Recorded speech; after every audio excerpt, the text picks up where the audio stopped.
Happy Monday! Welcome to another day of Mindset Breakthrough Days with Sandra Bravo. Thanks to Success Resources International and Tony Robbins. I am all the way in Queensland of Australia.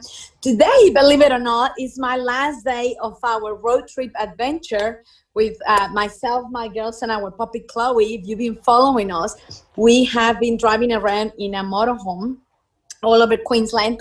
We went exploring all of the coast and the beautiful beaches and the bush and the islands and all of the magical places that we have in Queensland of Australia, which is like the tropical state of Australia. That's where we have the surf beaches and the beautiful weather all year round. And I'm very grateful and fortunate to live in such a beautiful state.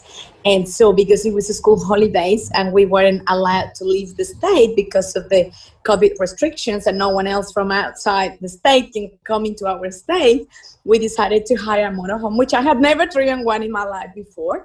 And we just went on the adventure. We didn't plan anything. I mean, my girls had their little kind of bucket list of things they wanted to see, and all I did on the day we left is I looked at the map just to make sure that we wouldn't be backtracking, going to a place and then realizing the other place I wanted to see was backwards or anything like that. I just wanted to make sure we're going in the one direction, find out what our turnaround point would be, and then turn back. And we've been away for 12 days already. Can you believe it?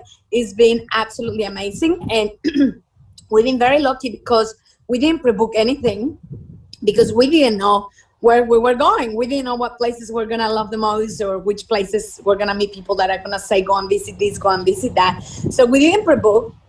And it's very interesting what happens. Excuse me. We were super lucky to find amazing camping places. For some reason, there's this chain of camping places called Big Four.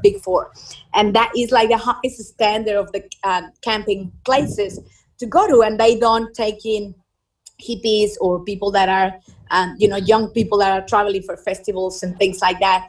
They like typically just families with kids.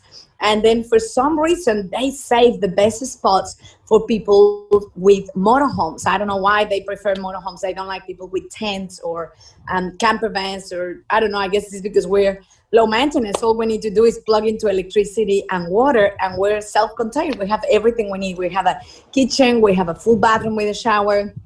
We have beds to sleep 4 people. Kitchen to sit 6 people. So we have everything we need on board of our motorhome. And so I discovered that this Big Four chain of camping places around the beaches and the best spots in Australia, they really like motorhomes. So they save the best spots for them. And we were so lucky because even though we didn't have any bookings and everything was packed because it's the school holidays, we managed to get in everywhere we wanted to go and get the best spots and the best camping places in terms of location and 5-star facilities and everything, except for the first night. The first night we left it too late, so by the time we arrived it was already dark. They had already closed, and so I rang like 5-6 different places and they were all completely full. So it was very interesting because it was the first day when I was learning how to drive this big monster, right? It's a diesel motorhome and I'm used to driving my Tesla, which is a lot smaller and faster, and it's electric. And so we that first night is when we couldn't find anywhere to stay, and I just thought, maybe it's gonna be like that the entire holiday. But you know what? Biggest lessons from Tony Robbins, right? Trade your expectations for appreciation. So we had no expectations. If we can get into places, fantastic, and if we can't, then we'll figure it out, right? And we have plenty of water, and there's only 2 things that wouldn't function if we don't plug into electricity, which are the electric plugs and the actual air conditioning. But everything else is, we have a solar panel, so it's kind of self-sustainable. And same for water. We have plenty of water to shower, to wash dishes, and to drink probably for 3 or 4 days. So, we were prepared. We gave in all of our expectations, and we just went for the adventure. And so the first night I'm learning how to drive this, it's actually called the Beast. The motorhome that we rented is called the Beast. So I'm learning to drive the Beast, which is this giant thing. But then, I just learned my limitations. I figured it has really good mirrors, really good reversing camera. I got used to the size, both the width and the length. And and the height, because you know that's one thing that you would never think about, but when you know you're nearly 4 meters high, you can't just go under anything. And then you know, how fast I can pass or not, can I pass over the hills or only going down the hill or a straight road, and all of those things. So so that was an adventure, because the first night we literally just slept on a street on the beach. And then when I mean on the street, I meant we parked the motorhome on the street, and that's where we stayed for the first night. And then everything else went perfect. Like we wanted to do these tours by the time we got to Early Beach. And again, they're packed because it's school holidays, but we had no expectations. We just trusted. We just, kept turning it up to the creator and going, okay. And my girls know. They would be like, okay, Mom, if we get in, that's great. If we don't get in, Mom, it's because the universe has something better for us. Same with the tours. Mom, I want to do this. I want to fly over the reef. I want to do the private plane. I want to do the private helicopter and blah, blah. If we can get in, that's great. If not, Mom, it means the universe didn't want us to do it. It wasn't for our highest good. And the universe has something bigger and better for us. And I just love that my girls say that, because typically with kids, you would think they're so disappointed if things don't go as planned or if we can't get what they wanted. My kids are so good. They were just like, okay, Mom, it's fine. If the universe wants it, we'll get in. If not, the universe has something better for us. So that was really sweet. But we were super lucky. Like literally the most beautiful beaches, the best spots, we managed to get in. Same with the tours. By the time we got to Early Beach, we're like, okay, we want to see this island, this island, this island. We want to go scuba diving on the reef and go on the helicopter, blah blah. And we're calling and they're like, sorry, all booked out, all booked out, all booked out. But then I figured out the way to jiggle things so that when they told me I only have it available on Friday and then the helicopter is only available on Sunday, so like we would move everything around to fit in the days that they had it available. And we didn't end up with any empty days that we couldn't book anything. We managed to do it all, Daydream Island, Hamilton Island, Hayman Island, going out on the reef, Langford Island, and doing the helicopter over the reef and over the islands and going out to the pontoon, which is the Great Barrier Reef. That's the biggest reef in the world that we're fortunate enough to have in Australia. And they put a pontoon right out there in the middle of the ocean. It takes like 3 hours on a speedboat to get there. So snorkeling, scuba diving, the best spot, touching a turtle while we're snorkeling. It was just magical. And then guess what happens on the last day, which is why I want to talk to you about it today, because our topic is what to do when things don't go as planned. And Tony Robbins always talks about, well, first of all, trading your expectations for appreciation. But second of all, it's not what happens, it's how you react to what happens. What meaning do you choose to attach to the situation or the circumstance? What meaning do you choose to attach? How do you choose to focus on it? Do you choose to focus on what's wrong, what's lacking, what's not right? Or do you choose to focus on appreciation and gratitude and what's right and what's working? And you, just like me, always have two choices. Do you choose to focus on what's wrong, what's lacking? Or do you choose to focus on what's right and what do I have and what am I grateful for, right? So we always have the option of focusing on either or. My question to you is, what do you focus on most of the time? 51% of the time, what do you focus on? Because depending how you feel it, if you're feeling tired, if you're feeling down, if you're not in a good emotional and mental and energetic state, guess what? You're going to choose to focus on the default because your brain is wired to protect you from danger. So it's always acting from a place of fear, of, oh my God. And so that's the default. If you don't choose to do anything about it, your brain will automatically default to what's wrong with the intention of protection, right? Safety and all of that. So it is up to you to consciously choose to focus on what's right and what's working. And so this is exactly what happened to us yesterday, right? We're driving the motorhome. I've been driving for a few hours and I didn't know, okay? If you're a gentleman watching this, I bet you're going to think, oh my God, typical woman. Okay, yes, I am. Sorry. I'm a woman and I'm a blonde and I had a really blonde moment. I didn't know that there was a section of about 200 kilometers where there are no petrol stations.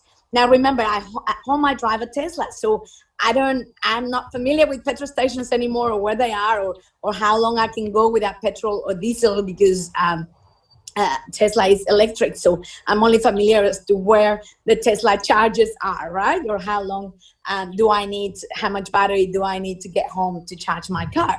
So I didn't even think this motorhome is diesel. It has a big tank, but obviously I've been already driving probably for 3 hours, and then I didn't know this 200 kilometers with a petrol station.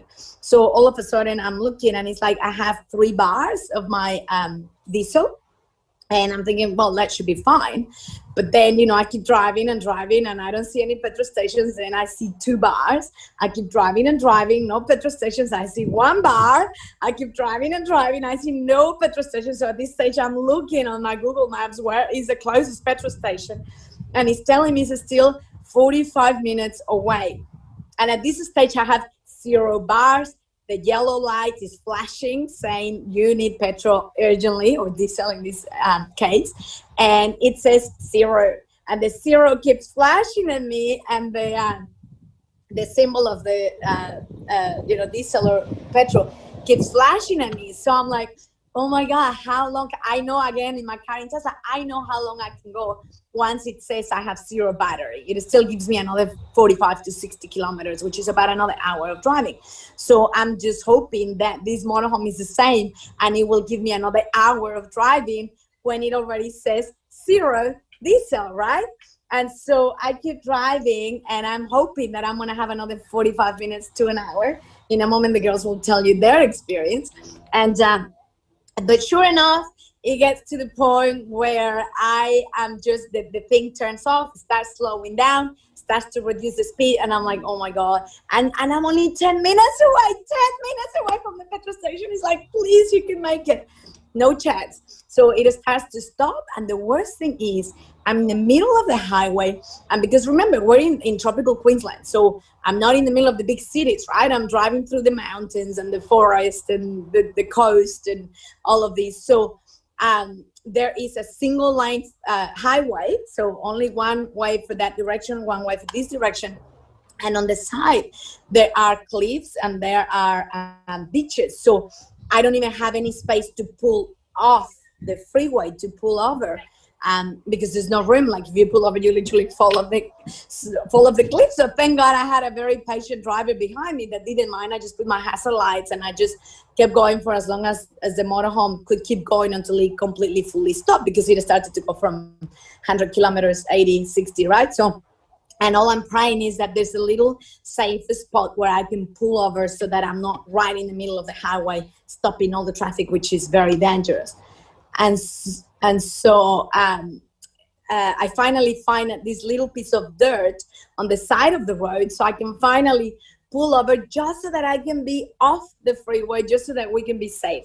And it's literally this tiny spot of dirt that I just fitted the motorhome. You know, this thing is like 8 meters long. And I'm like, oh my God, we're out of petrol. I'm alone in the middle of nowhere with the kids and the puppy. There is no phone reception. There is no Ubers or taxis in the area. We're in the middle of nowhere. And you know what? Tony Robbins' words came to me straight away. Like, what are you going to choose to focus on? What do you choose to focus on every instant? What is the default, the part that you focus on most of the time, 51% of the time that you choose to focus on? And so I immediately realized that the default could have been Sandra breaking into tears and panic and, oh my God, what am I going to do, right? But then the minute that I became aware, it's like, what do I choose to focus on? And I just went, you know what? I'm resourceful. My kids are resourceful. I've got to keep cool. I've got to keep calm. So the kids are calm. The dog is calm. And we'll find a solution. And it'll just be a great adventure. And I can do this. I've got this. I'm a resourceful girl, right? So, but it was really powerful, because I tell you what, the more work that you do with Tony Robbins, the more self-aware you become. And self-awareness is just magical, because you don't know what you don't know. You can't change or grow or improve if you don't even know that there's another level, another layer, right, to go to. But when you become so self-aware, it's so cool just to notice what are the defaults, where is your brain trying to take you to. But when you become aware, you can be in charge. You can step up and be in charge. And it's like, now I choose to focus on the positive. what's the good in this situation? What can I learn from it? How can I be resourceful? How can I stay calm and be the leader for my kids, the dog, the van, to get out of this, right? And we need to get out of this before it gets dark, because if it gets dark, it gets worse, right? We're in the middle of the freeway with no phone reception and no Ubers, no taxis, no one I can communicate with. So I'm like, I've got this. And I thought, okay, well, obviously I can't leave the kids in the motorhome. It's not safe. Plus, you know, the motorhome is parked in a place that is not safe, even though it's just off the freeway. If there's a big trailer or a big truck or someone that is, you know, falling asleep on the road and they come and hit us from behind or the side, like, we're gone. So I don't think people will want to give me a lift if I have the puppy with me. So, okay, puppy, Chloe, you stay in the motorhome. You're the quick, because before we leave, we always say to our dog, whether it's at home or holidays on the motorhome, we always say, Chloe, you're the queen of the house. You look after the house. Mommy comes back. We'll love you. Because I don't know if you know, but we have a Chihuahua, and Chihuahuas get anxiety very easily.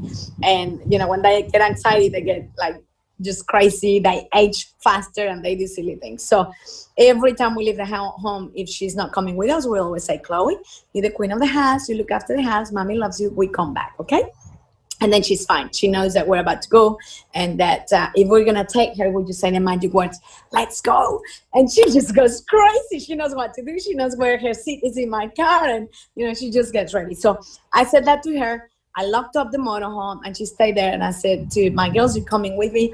And so here we are in the middle of the freeway, in the middle of nowhere, okay, asking for a lift, asking for a ride. And so we're literally there in the middle of it. I wish someone was filming us, because you would have been cracking up if you saw the three of us. Like, and I just said, well, you know what? Again, my default could have been focusing on what's wrong. Oh my God, this is the end of the world. What am I going to do? Right? But consciously, I chose to focus on the positive. So, because what do you do when things don't go as planned? Well, you have two options. You focus on the default, the negative, and become the victim, and it's the end of the world. Or you consciously choose to put yourself on a peak state, step up, and find the solution by being resourceful. So I thought straight away, focusing on the positive. Okay, well, I guess it's a good thing I'm a female, because it's more likely that someone is going to feel safe giving a ride to strangers that are a female versus a male. And I have the kids. So I guess female, 2 kids, we look pretty trustworthy. It'll be more likely for someone to trust us to stop and give us a lift, even though we're completely strangers in the middle of a freeway, right? And sure enough, so we're asking for lifts. Of course, many cars, remember, school holiday. Many cars are completely packed because they're with their families and they're all traveling. It's not like there's a lot of cars passing through this highway. Anyway, then this family, and I kind of saw them slowing down, but they didn't stop. They kept going. So we're like, okay, next one. And so we're still, you know, asking for a ride. And then I see this family turns around and comes back. And he said, where are you going? And I said, I run out of diesel. And as far as I know, the closest petrol station is 10 minutes away from here. Could you please give us a lift? He has a wife, 2 kids. They're a South African family, and they're on holiday. So their car is packed. They literally, the kids have their feet on top of things, and, you know, they've got the beach umbrella and the chair, and the car is packed. So he said, I'll take you. And so their kids squeezed to the corner. I put one of my girls on my lap, my other girl next to it, and we all squeezed in however we could. And you know what? I was so grateful. And I really admire them, because they're South Africans. And if you are familiar with South Africa, safety in South Africa is non-existent. It's like Mexico. And, you know, this is the thing. If I was in Mexico and someone is asking for a lift, I most likely wouldn't stop, because it's so dangerous. And so it's the same for this South Africa. So it was really sweet of them to trust, despite all the programming they may have in their mindset because of the country where they grew up, knowing that it's not safe. They've only been in Australia for about, I think he said 10 months.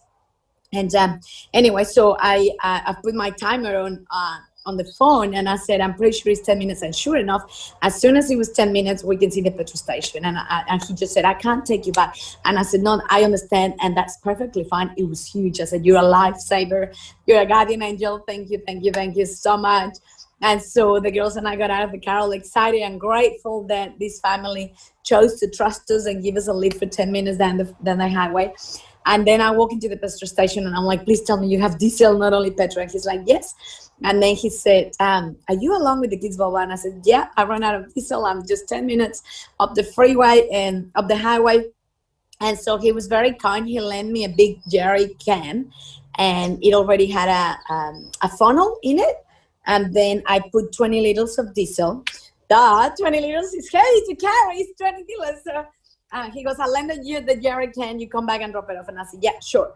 And then he said, you know that once you run a diesel engine dry, it takes a lot you have to manually prime it for it to start again. I'm like, oh, no, don't tell me that. He's like, yeah. And so he kind of explained me how to do it. And then he goes, look, if you have any trouble, if you can't get a lift or you can't prime the engine, he said, I finished work at 8. I can come and meet you and help you. And I said, well, thank you so much. But right now it's 4:30. I don't think I want to wait until 8 o'clock. I said, we'll be fine. We'll see you soon. Thanks. And then imagine, okay, I've got my kids and I'm trying to carry this 20 liters heavy jerry can. So we get back onto the highway on the opposite direction, because now we want the cars going on that direction. Before we wanted them going on this direction. And here we are again, asking for a lift. And, you know, it's quite scary when you're standing on the side of the freeway and these giant trucks and trailers drive past and everything shakes and they're like this close. So I said to the girls, let's stand as far as we can from the highway so we can be safe, but I'll put the jerry can where it's very obvious and visible so that people realize what happened and they can trust us enough to give us a lift. And so here we are, you know, I don't know how long, 2 minutes, 3 minutes, 5 minutes. And then this guy passes, stops, reverses, and then he says, I said, I run out of diesel. Would you mind just taking me back to the motorhome? He's like, sure thing. So he puts a jerry can in the boot, gets a soda, and he goes, you know what? I thought you guys were backpackers, so I wasn't going to stop because I'm only going to the next town where I work. So I figured if you're backpackers, you probably want to go further. I can't help you much. But then I saw the jerry can, which was my intention. Remember, I left it visible so people could understand what's happening when we're asking for a lift. And he said, I saw the jerry can, and so I figured out, and that's when I realized I could help you. And the 10 minutes was completely out of his way because he actually needed to turn left to go into this little town. So it was 10 minutes one way and 10 minutes to come back out of his way on the highway to get us there. And he was so kind. He was such a lovely guy, a guy from Sydney. And we're chatting away, and then I said, you know, this has never ever happened in my life before. First time, and I hope it's the last one. I didn't know that there were 200 kilometers without a petrol station, and whatever, great experience. Anyway, so we get there, we find the motorhome sound and safe, my puppy in it. The guy gets out of the car, and he actually puts the diesel in for me, which was really sweet. And then sure enough, the engine doesn't start because I run it dry. And we can't even find the button up to this day of where to open the bonnet of the, you know, where the engine is. So anyway, I just tried to start it 3 times. 1, 2, 3, and I'm pressing the accelerator. And finally, I think I pumped it enough to prime it that at the 3rd go, it finally started. So we were like, yes! Anyway, again, I said to the guy, thank you, thank you, thank you. You're a guardian angel. You're a lifesaver. Thank you. And so it only puts us back about an hour and 15 minutes to what we were expecting to travel that day, because now we're on the way back home. Today's our last day. And because it's a long drive, it was like 13, 14 hours. I thought I'll drive 6 or 7 today. We'll stay the night somewhere and then 6 or 7 the next day, because I don't have anyone to share the drive with. I've been the private chauffeur for my girls for the last 12 days. And so anyway, we still drove another hour and a half until it got dark. And then a little Brie, who is very resourceful, found us a place to stay for the night to, you know, connect to electricity and water. And, you know, it's bizarre because I had already planned to talk to you today during this live about what do you do when things don't go as planned? How do you react? What do you choose to focus on, right? Did you just go into victim mode? Oh my God, it's the end of the world. There's nothing I can do for me, which I could have. I could have just broken into tears and go, oh my God, it's the end of the world. What am I going to do? Or do you choose to consciously focus to overcome the default of where your brain would take you, consciously focus on what's right, what can I do? How can I appreciate and be grateful for what I have? How can I become resourceful? Because there is never a lack of resources in the universe. There is only a lack of resourcefulness. Okay? So if your excuse so far has been, I don't have the time or I don't have the money to attend UPW virtual with Tony Robbins, Well, I invite you to rethink that. There is never a lack of time or a lack of money in the universe. It's only, the question is, how resourceful are you to make it a priority so that you can reallocate your time to block off the 4 days, 22nd to the 26th of October, to attend UPW virtual. If you're telling yourself that you don't have the money, you know what? It's not that you don't have the money. Surely you can come up with $395.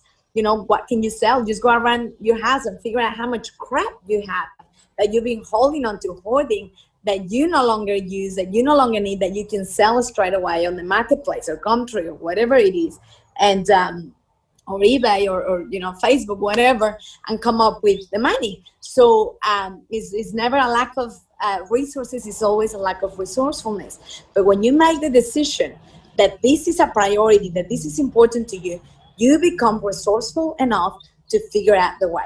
You know, what other things are you going to give up buying and wasting your money on so that you can have the $395 to get you ticket for UPW virtual with Tony Robbins? What other things are you going to change around in your calendar so that you can allocate yourself the time of the 4 days to be with the man, the legend, the one and only Tony Robbins for UPW virtual 22nd to the 26th of October?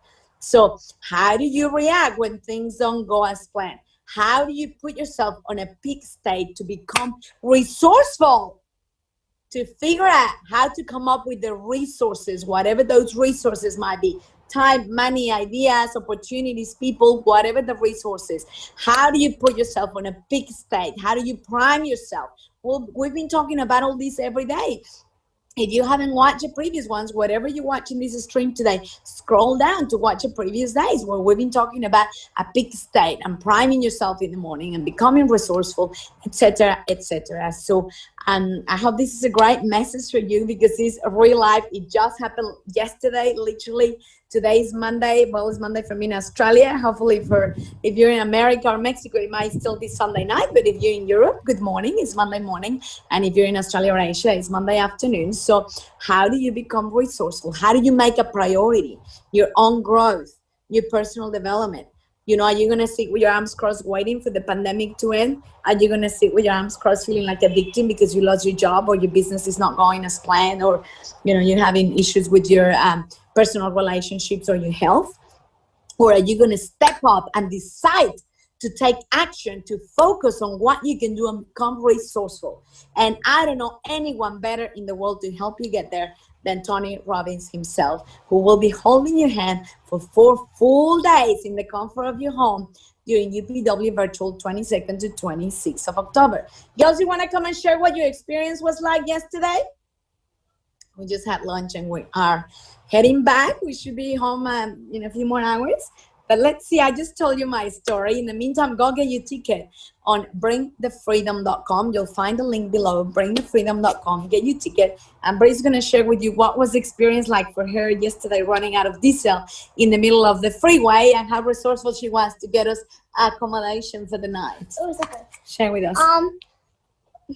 So basically what was happening was, so we were running out of diesel, and we knew this like a full hour before. So we were just trying to find like diesel areas and stations. So basically what was happening was we were just driving down to try to see if we could find like petrol stations or whatever. And we find one, but it's closed for renovations. Oh, yeah. So like, oh, dang it. So we have to keep on going for like another, like a lot. I don't even know, like 1 hour extra. Kept on driving. And then I'm in the seats, asleep, like fast asleep.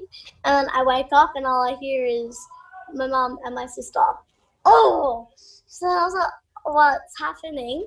And they're like, we just ran out of diesel. And I was like, well, how close is the next station? Like, I'm sure we can walk or something. And she's like, 10 minutes. But like, in reality, it was like 20 or something. And well, 10 minutes driving, which would have been hours walking. Yeah. So we're like, oh, dang it, right?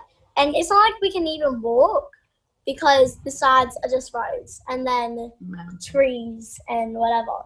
So we can't actually walk through either way. Like, it'll take us quite a long time and we'll most likely die from like stepping on something. Anyway, so we're just like, we're going or whatever. And then my mom was like, well, you know what, we're going to have to get someone to take us because we can't stay here. We need to get it back by today. What are we going to do? Like by tomorrow, I mean, which is today, you know. How did you feel, Brie? Were you scared or excited, or how was it for you? I was How did also you feel? kind of scared because, like, when you're looking at it, we were just like, you know, what are we going to do? Okay, so Mom was like, you know, I'm just going to go outside. I'm going to ask for some, like, stuff, like, so some people to drive us, and hopefully we get a drive. So, like, you know, get into proper clothes because I was just in, like, my PJs or whatever. So then we like, my mom goes out and she's trying to find someone. And then I go out and I was like, should we bring a knife, like in case of emergency? Because this is in the middle of nowhere. There are like no petrol stations for like, you know, another 10 minutes. And he could, if we got into a person's car, he could easily just cross. And we probably couldn't get out because he could be locking the doors, right? So we're like, oh no, like, should I just bring a knife in case? And, you know, my mom was like, no, it's fine. So we eventually, after we're all changed it over, we find a very nice family that says, I'll come like tomorrow, let's go. So we hop in and we go down to the petrol station. He was like, I can't take you guys back though. So we're like, yeah, fine. So we hop out. They were African, so yeah. And you know, what Mom was saying, it's very dangerous for them, so very nice for them to let us come in. Mm-hmm. And how did you feel when we finally got back at the end with the diesel and the gentleman? Okay. Let me talk. I'm sharing my experience. Yes, thank you. Anyway, and then yeah, so then once we were like there or whatever, we were like, okay, yep. So the Africans, they had a very spaced like up car. It was very like it was basically for, yeah, except one teensy seat for all three of us. Yeah. So they have to scooch over. Alana goes in one seat. I'm sitting on my mom's lap, and they drive us there, which is very kind of them. Very awkward though. Yeah, that's nothing. Yeah, and then we go there. We're like, do you have any petrol or whatever? And he was like, yeah, sure. So we go, we get it, fill it up, and then it's very heavy. So we're like struggling to walk across the road with it. And then we finally get to the other part of the road, you know. And then we're there for like quite a long time, actually, like 10 minutes maybe. Like it was long. And eventually I'm just like, oh my God, are we actually going to even get back to the freaking camp? Like, you know, motorhome, what are we going to do? So then we're all like, help. I'm like, and it was just like so annoying.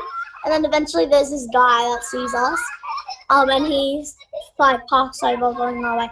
He was like, what's wrong, whatever. And thank goodness he parked, because he thought we were just like hikers or whatever, you know, going around. So, you know, at first he was going to be like, no, I shouldn't. But then he saw that we had a diesel, like big box thing. He was like, you know what, yeah, sure, I see the situation. So then he comes, like around, stays there. He was like, what do you guys need? And we're like, you know, blah, blah, blah, blah, thing, like, you know, broke down. We need help. So he's like, yeah, sure, jump in. His car was also very full with like all this stuff because he was getting, he like had to go to like a small town. Yeah, he looked like he was a ranger or something. Yeah. He had a lot of stuff in his. Yeah, I'm pretty sure he was like, I don't know, but he had a lot of tools and stuff. So we're like, okay, we hop in, move all the tools around, and then we get driving. Much less awkward than the family. Mm-hmm. He was much nicer. He was alone though, so you know. And then eventually we got to the area, and you know, but Mum, of course, I don't know, she doesn't know how to put the diesel in or how to like do any of it. So he has to help us, and then we're like, offered to help. Yes, and then we're all putting it in or whatever. He actually said, "Do you know how to do it? I'll do it for you. It's fun." Anyway, so then he puts it in for us, gets diesel all over his legs, so very nice of him. And then he like, you know, does everything. And then it didn't get working the first couple times. So I was like, are we gonna make it? And then but it ended up getting good and whatever. And then, you know, we get going and yeah, it's pretty scary actually. How do you feel at the end of it? I felt very good that we got it working and that it all worked out for us. The universe is giving us signs. You know? You're proud of ourselves for being resourceful? Yes. And then who found us a place to stay that night? Yes. So then we like keep on going or whatever, trying to get to our 7-hour destination. So we finally get there and we need to find a place to stay. So we're like, oh dang it, because we already missed all of the other parks, like 10 minutes down the road, because we were already on the highway with no turns. So like dang it, so I'm searching up all these ones on Google Maps and they're all like 25 minutes. You have to like, I don't know, you have to jump off a freaking highway to get to the other bridge to turn around so you can go the other way. Like it was really bad. So then eventually I find this very run down one. Did not look the best at all, but I was like, you know what, we just need a place to stay. It was 5 minutes down the road. We didn't have to cross the freaking bridge or anything, jump off. So it was very good. And then I was like, yeah, me. Resourceful girl. So it was actually very bad. We could only be in the shower for 5 minutes and the water pressure was really bad. We just needed water and electricity. But we got through it. Happy we found one. So yeah. Cool. Was it a cool experience? Yeah. What did you learn from the experience? But you just need to be resourceful. Don't have a mental breakdown unless it's really, really bad. Yeah, say it to the camera. Don't have a mental breakdown if it's really, really bad. Be resourceful. That's right. So that's our lesson for how to be resourceful, how to take charge of what you choose to focus on when things don't go as planned, and have to be resourceful. So I hope you're going to be resourceful enough to allocate the time and the money for you to attend UPW Virtual with Tony Robbins himself, 22nd to 26th of October, because we look forward to seeing you there. You can get your tickets on bringthefreedom.com. So that's it. You will be catching us tomorrow, same place, same time, but I will be at home then. So I'll give you more details about all of the experiences we had over the last 12 days traveling the road in Queensland. So on behalf of Success Resources, Tony Robbins, and myself, Sandra Bravo, and me, signing off from Queensland of Australia. See you tomorrow, same place, same time. Bye. For now.